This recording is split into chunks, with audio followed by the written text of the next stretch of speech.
అసెంబ్లీకి రాకుండా సమస్యల మీద మాట్లాడకుండా ప్రభుత్వానికి సలహాలు ఇవ్వకుండా గత ప్రభుత్వంలో జరిగిన దోపిడీని ప్రశ్నించి అంగిలాగు ఊడదీస్తామని అసెంబ్లీలో మా కళ్ళలకు చూసే ధైర్యం లేక పారిపోయి టీవీ9 లో కూర్చొని నిన్న ప్రగల్భాలు మాట్లాడుతున్నాడు. ఆయన మెదడును రంగరించి ఆయన రక్తాన్ని దారపోసి కాళేశ్వరం కట్టిండంట. దద్దమ్మ నువ్వు అట్లా కట్టినవో లేదో ఇట్లా కూలిపోయింది. ఇంతకంటే ప్రపంచంలో దివాళగాడు ఎవడని ఉంటాడా అని నేను అడుగుతున్నా. కాళేశ్వరం డిజైన్ వేసినప్పుడు తీసినవా దిగినప్పుడు దించినవా అని నేను అడుగుతున్నా. రాపోదాం. ఇప్పుడు కూడా మా శ్రీధర్ బాబు గారి నియోజకవర్గమే మంతన్నిలోనే కాళేశ్వరం ఉంది. చిన్న కాళేశ్వరం కలిసిపోదాం. సూటిగా సవాలు విసురుతున్న కేసీఆర్, నువ్వు కట్టిన అద్భుతం ఏందో, ఈ అద్భుతం తెలంగాణకు ఏ రకంగా ఉపయోగపడుతుందో మేమందరం వస్తాం, ఆమె కూర్చుందాం, నిపుణులను పిలిపిద్దాం, మేధావులను పిలిపిద్దాం, తెలంగాణ సమాజాన్ని ఆహ్వానిద్దాం. అన్ని ప్రభుత్వం ఏర్పాటు చేస్తుంది. నీకు దమ్ము ధైర్యం నీతి నిజాయితీ చిత్తశుద్ధి ఉంటే రా కాళేశ్వరం పోదాం. అడిగేటోడు నీవోడే, చూపించేటోడు నీవోడే. నీ సొల్లు పురాణం అంతా 4 గంటలు చెప్తున్నావు కదా. నువ్వు కట్టింది అద్భుతమైతే కాళేశ్వరం దగ్గరనే చర్చ పెడదాం రా. 1,00,000 కోట్లు ఖర్చు పెట్టి కట్టిన కాళేశ్వరం కూలింది, మేడిగడ్డ మేడి పండైంది, సుందిల్ల సున్నమైంది, అన్నారం ఆకాశంలో కలిసిపోయింది. ఇది ఆ సన్నాసి చేసిన గొప్ప పని. 10 ఏళ్ళు ఇస్తే గది కట్టిండ్రు.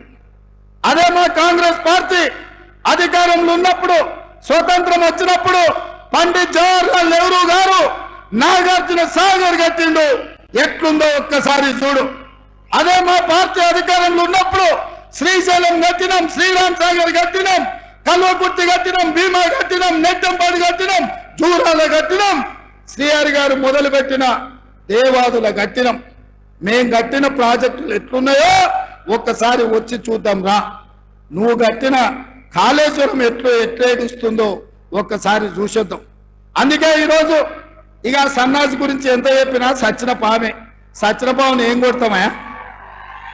ఇవాళ టీఆర్ఎస్కే నన్ను డిపాజిట్ వచ్చే పరిస్థితి ఉందా? కాబట్టి ఇవాళ టీఆర్ఎస్ కాదు, ఏనుగులను తినటోడు పోయిందంటే పీనుగులను తినటోడు వచ్చిండు అన్నట్టుగా మోడీ తయారైండు. ఈ జిల్లాలో ఉన్న మంత్రులు ఇక కేసీఆర్ని తిట్టాలి, ఒకటే పని, ఏం లేదు. కేసీఆర్ని తిట్టాలి, పాపం గడుపుకోవాలి తప్ప పంటలు ఎండగొట్టినారు, రైతు బందగా పెట్టినారు, రైతు బీమా 5 ఎకరాలకని రైతు బంధు 5 ఎకరాలని మాట్లాడుతూ ఉన్నారు. ఏం పోయింది మీ అబ్బా సొత్తా? ఏమైంది? ఇచ్చేదానికి మీ బాధ ఏమైంది? రైతుల సపోర్ట్ లేకుండా, ప్రభుత్వ సహాయం లేకుండా ఈ దేశంలో, ఈ ప్రపంచం మొత్తంలో ఎక్కడ కూడా రైతులు వ్యవసాయం చేయడం లేదు. దాన్ని గమనించే భారతదేశంలో మొట్టమొదటిసారిగా రైతులకు అండగా ఉండాలి, రైతు నిలబడాలి, రైతు అప్పులు తీరాలని మేము బడ్జెట్ నుంచి సంవత్సరానికి 15-16 వేల కోట్లు పెట్టి బ్రహ్మాండంగా రైతు బంధు ఇచ్చినాం. టింగుమని మీ ఫోన్లలో మెసేజ్ వచ్చి మీకు బ్రహ్మాండంగా వచ్చేది. ఏం జరిగింది ఈరోజు? ఎందుకు మాయం చేసినారు? దాని వెంబడి ఎందుకు పడ్డారు మీరు రైతు బంధం పడి? అదేవిధంగా ధాన్యం వస్తే నేను వస్తా ఉంటే అర్జాలబావి దగ్గర నా బస్సును ఆపి రైతులు అడిగినారు, సార్ 20 రోజులైంది ధాన్యం తెచ్చి, ధాన్యం ఎత్తడం లేదు, ధాన్యం కొనడం లేదని చెప్పినారు. ఎందుకు వస్తూ ఉంది ఈ పరిస్థితి?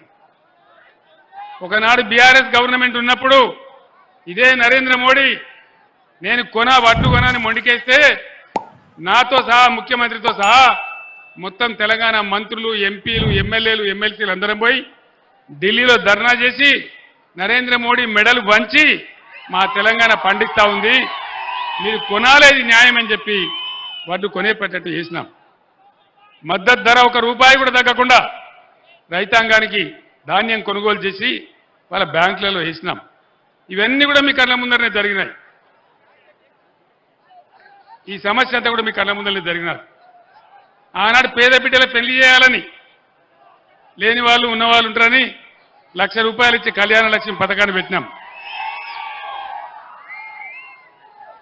వీళ్ళేం చెప్పినారు, రూపాయలు కేసీఆర్ ఇస్తున్నాడు, మేము తులం బంగారం ఇస్తామని చెప్పినారు. వచ్చిందా ఎవరికైనా తులం బంగారం? రాదు, ఇయ్యరు. వీళ్ళు బంగారం కాదు, ఇనుము కూడా ఇయ్యరు.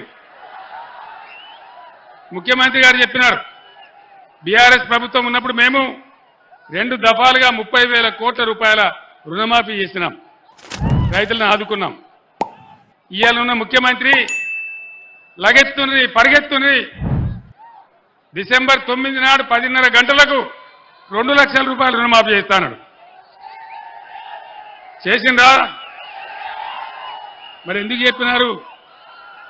వీళ్ళు అసెంబ్లీలోనే ఉన్నారు కదా, ఆ చిట్టి ఎందుకు ఇట్లా మోసం చేసినారు ప్రజలను? మా ఓటు గుద్దండి, మహాలక్ష్మి అని పేరు పెట్టి ప్రతి మహిళకు 2,500 రూపాయలు 2,500 రూపాయలు ఇస్తామని చెప్పినారు. ఇస్తున్నారా మహాలక్ష్మి పథకం? నిరుద్యోగులకు 4,000 వృత్తి ఇస్తామని చెప్పినారు. బట్టి విక్రమార్క ఉప ముఖ్యమంత్రి గారు చెప్తున్నారు, మేము ఇష్టమనే అనలేదు నిరుద్యోగ వృత్తి అని మాట్లాడుతూ ఉన్నాడు. అడ్డగోలు హామీలు ఇచ్చి, అడ్డగోలు వాగ్దానాలు చేసి, ప్రజలను మోసం చేసి గద్దెకెక్కినటువంటి ఈ కాంగ్రెస్ ప్రభుత్వం ఈరోజు మళ్ళీ మీ ముందుకొచ్చి మళ్ళా ఓట్లు అడుగుతా ఉంది.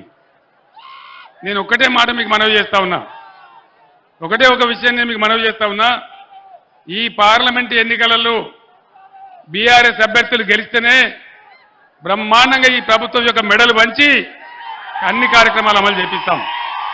ఆ బాధ్యత